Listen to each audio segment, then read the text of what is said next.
Hola, ¿qué tal, hermanos y hermanas? Sean bienvenidos a Soy Católico JHS, a las lecciones de segundo grado de Escuela de Pastoral Luz y Sal.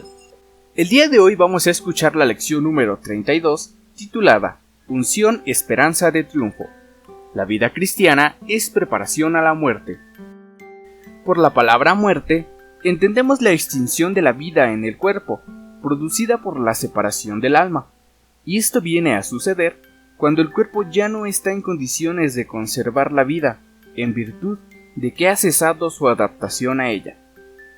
En otras palabras, cuando ocurre que las condiciones de salud del cuerpo ya no son favorables para servir de habitación al alma, ésta se separa de aquel, produciendo con su separación lo que llamamos muerte. Viendo esto desde un punto de vista de fe, podemos bien contemplar la muerte como un signo de bondad divina.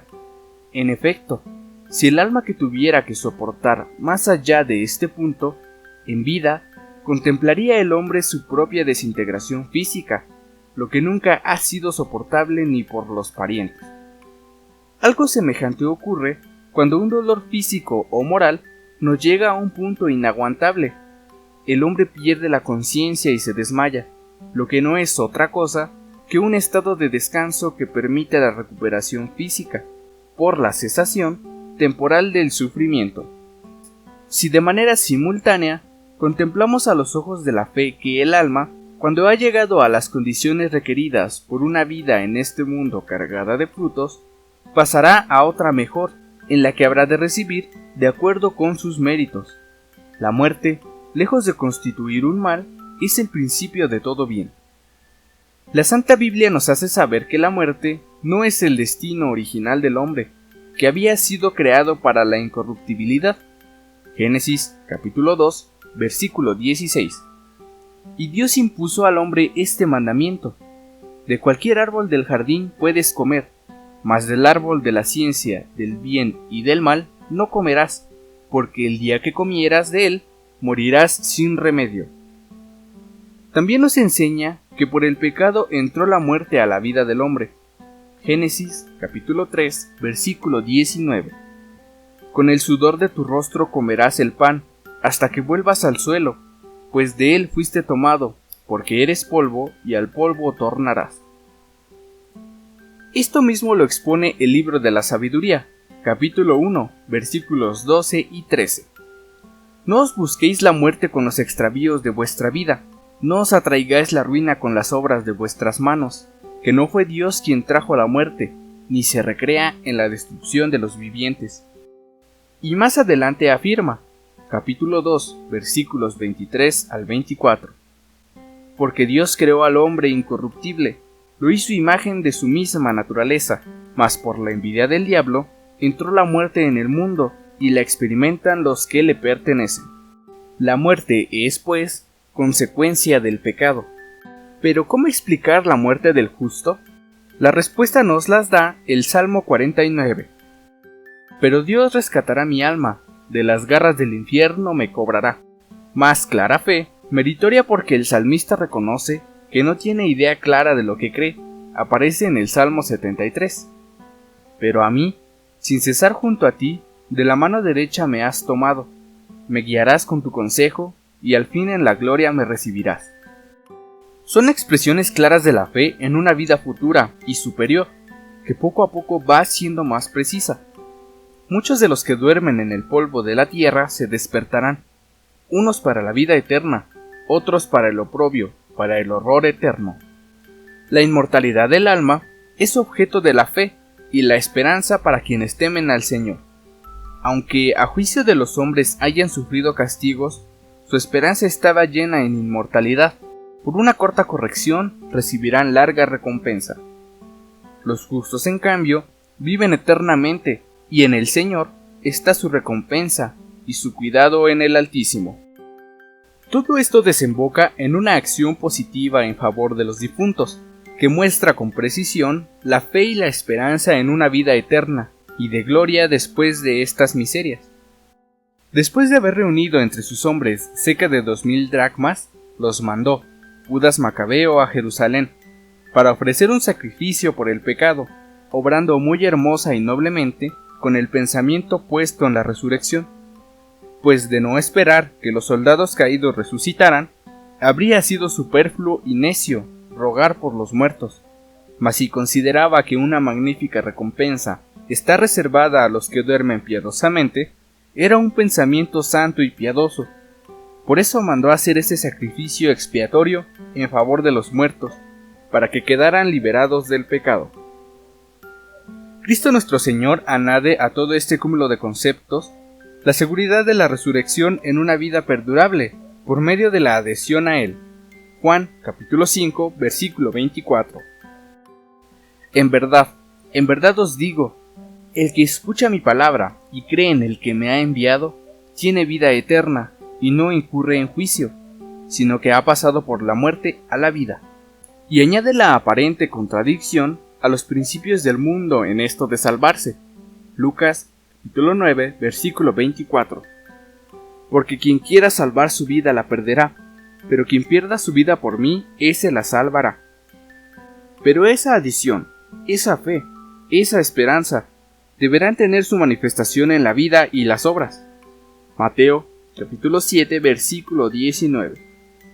Todo árbol que no da buen fruto es cortado y arrojado al fuego. Mateo capítulo 7, versículo 21. No todo el que me diga, Señor, Señor, entrará en el reino de los cielos, sino el que haga la voluntad de mi Padre celestial. Juan en el Apocalipsis corrobora todo esto. Capítulo 12, versículo 11. Ellos vencieron a Satanás, gracias a la sangre del Cordero y a la palabra del testimonio que dieron, porque no amaron su vida ante la muerte. Cuando el hombre llega a la muerte, verdadero y plenamente unido a su Creador, lo que necesariamente es fruto del esfuerzo perseverante de caminar hacia arriba por el camino de la perfección, entonces se realiza lo que el mismo Juan nos avisa. Apocalipsis, capítulo 14, versículo 13. Luego oí una voz que decía desde el cielo: escribe, dichosos los muertos que mueren en el Señor. Desde ahora, sí, dice el Espíritu, que descansen sus fatigas, porque sus obras les acompañan. Esto nos pone en guardia. Un día llegará, inexorablemente, el que para cada uno de nosotros es el tiempo de que se acabe. Entonces tendremos que pasar por el trago amargo de un juicio particular. Solo nuestras obras nos acompañarán, y conforme a ellas será nuestro descanso. Nuestra eterna dicha dependerá ya solo de eso. Vale así la pena de ser provisiones que desde ahora podemos prepararnos para ese día. Es a lo que alude Cristo en la parábola del administrador infiel, y aquella otra del administrador bueno y servicial, al que su señor constituyó en lo mucho, porque fue fiel en lo poco, haciéndole entrar en su gozo. Otras parábolas y semejanzas trajo a cuento Jesús. Dichosos los siervos, que el Señor al venir encuentre despiertos. Yo os aseguro que se ceñirá, los hará ponerse en la mesa, y yendo de uno a otro les servirá. Entendedlo bien. Si el dueño de la casa supiese que ahora iba a venir el ladrón, no dejaría que lo horadase en su casa. Vosotros estad preparados, porque en el momento que no penséis, vendrá el Hijo del Hombre. Lucas capítulo 12, versículos 37 al 40. Muy gráfico es el ejemplo que el mismo Maestro Divino nos pone aquí. Lucas capítulo 12, versículos 16 al 21. Les dijo una parábola. Los campos de cierto hombre rico dieron mucho fruto, y pensaba entre sí diciendo: ¿qué haré? Pues no tengo dónde reunir mi cosecha. Y dijo: voy a hacer esto. Voy a demoler mis graneros y edificaré otros más grandes, y juntaré allí mi trigo y mis bienes, y diré a mi alma: alma, tienes muchos bienes en reserva para muchos años. Descansa, come, bebe, banquetea. Pero Dios le dijo: necio, esta misma noche te reclamarán el alma. ¿Las cosas que preparaste para quién serán? Así es el que se atesora riquezas para sí, y no se enriquece en orden a Dios. No se trata de no trabajar, de no producir, sino de trabajar de producir en orden a Dios. Esto es, que conservemos siempre la imagen del administrador prudente y fiel al servicio de su Señor. Termina Cristo estas enseñanzas con una frase breve: a quien se le dio mucho, se le reclamará mucho; a quien se confió mucho, se le pedirá más. Lucas capítulo 12, versículo 48. Cristo, por su derecho de conquista mediante la redención, será nuestro justo juez y nuestro remunerador. Yo soy el Alfa y el Omega, el principio y el fin. La garantía de los que mueren en el Señor está consignada en estas cuantas palabras. Apocalipsis capítulo 21, versículo 4. Y enjuagará toda lágrima de sus ojos, y no habrá ya muerte, ni habrá llanto, ni gritos, ni fatigas, porque el mundo viejo ha pasado. Es pues la vida del cristiano una constante renuncia al pecado, con un objetivo al que debe de tener como meta final de todos sus esfuerzos: la vida eterna. El sacramento de la unción, esperanza de triunfo. Cristo, sabedor de que pese a nuestro más firme propósito, por nosotros mismos no estamos capacitados para llevar a cabo estas santas resoluciones con facilidad. Por esto, instituyó el sacramento de la unción, llamado también extrema unción y unción en los enfermos, para que por su recibimiento contáramos con gracias especiales para el combate final. Por esto, también será este sacramento como la fuente de la esperanza postrera, cuando parece que todo ha terminado en el vacío. Esta sensación de frustración es el mayor peligro para la fe y la esperanza en el combate final, y es la gracia sacramental propia de la unción, el mayor sostén con que podemos contar, junto con la Sagrada Eucaristía, recibida como viático. El sacramento de la unción se administra también en busca de la salud corporal y espiritual de los enfermos, en cuyo caso no ha de administrarse en peligro de muerte, sino siempre que exista una enfermedad que reclame ayuda divina. Esto lo veremos cuando en nuestra próxima lección estudiemos a fondo este sacramento. Resumiendo, el cristiano debe vivir de tal manera que sea la vida terrena una peregrinación hacia la verdadera vida en la gloria de Dios. De este modo, los valores temporales han de tener para nosotros más que nada un valor de merecimiento por su administración. Quienes olvidan la meta verdadera fácilmente llegarán a la muerte sin un objetivo claro, con el riesgo de perderse en la lucha final.